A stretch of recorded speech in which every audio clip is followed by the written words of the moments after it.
Shalom, salam satu iman. Tema kita pada hari ini, iman yang sejati. Bacaannya terdapat dalam kitab Daniel pasal 6 ayat 11, demikian. Demi didengar Daniel bahwa surat perintah itu telah dibuat, pergilah ia ke rumahnya.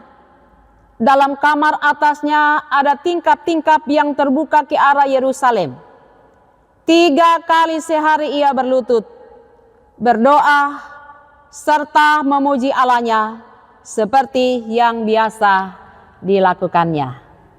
Saudara-saudara yang kekasih, ada sebuah kekuatan yang bisa merubah keputusan, yang bisa merubah peraturan, bahkan merubah keadaan di tengah-tengah masyarakat, yaitu sikon. Sikon ini merupakan sebuah kekuatan yang seringkali menjadi alasan untuk seseorang tidak taat kepada aturan. Sehingga kalau kita bisa menyesuaikan dengan sikon itu, dalam kehidupan beriman kita juga bisa aman. Tetapi iman yang sejati, kita mau belajar kepada iman Daniel, bahwa di tengah-tengah ancaman dalam kehidupan beriman, di mana pada waktu itu mereka semua yang ada di Babel diperintahkan hanya menyembah kepada raja. Tetapi Daniel di sini tidak mau mengikuti atau tidak mau melakukan itu. Karena benar-benar ia hanya mau menyembah kepada satu Allah, Allah Israel, yaitu Allah kita yang kita kenal di dalam Yesus Kristus. Kalau kita melihat situasi ini, mungkin kita katakan bahwa Daniel ini sudah terlalu berlebihanlah. Karena kesempatan diberikan kepada ia. Jikalau ia mau menyembah kepada raja, maka tentunya ia juga akan bebas dari ancaman kematian yang diperhadapkan sebagai akibat tidak taat kepada peraturan yang dikeluarkan. Namun dalam bacaan kita dikatakan ketika ia mendengar bahwa ada perintah raja telah dikeluarkan, ia tetap melakukan atau mengerjakan setiap kewajibannya untuk berdoa kepada Allah.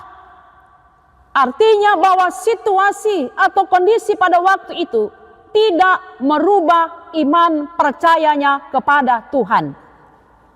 Ada pepatah yang mengatakan, saudara-saudara, iman itu seperti sebuah payung. Payung itu bisa kita gunakan untuk menerobos hujan, tetapi payung tidak bisa menghentikan hujan. Seperti itu juga iman, bahwa iman ini akan memampukan orang melewati semua tantangan.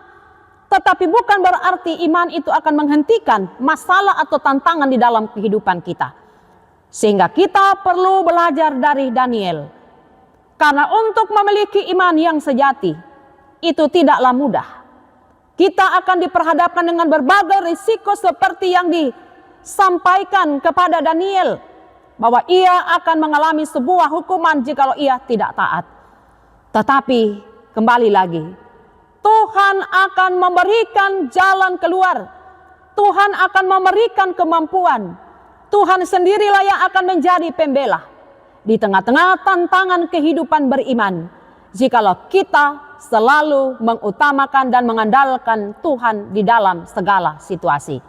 Karena itu marilah kita belajar untuk memiliki iman yang sejati.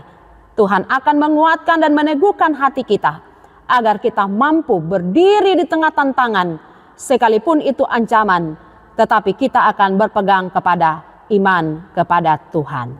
Tuhan memberkati kita semua, mari kita berdoa. Memiliki iman yang sejati, itu menjadi kerinduan kami bersama ya Allah. Tetapi banyak tantangan yang harus kami hadapi. Kami belajar dari Daniel, biarlah kami juga diberikan kekuatan seperti Daniel untuk bisa berdiri tegar di tengah-tengah tantangan hidup mempertahankan iman kepada Tuhan. Di dalam nama Tuhan Yesus kami berdoa. Amin. Tuhan memberkati, salam satu iman.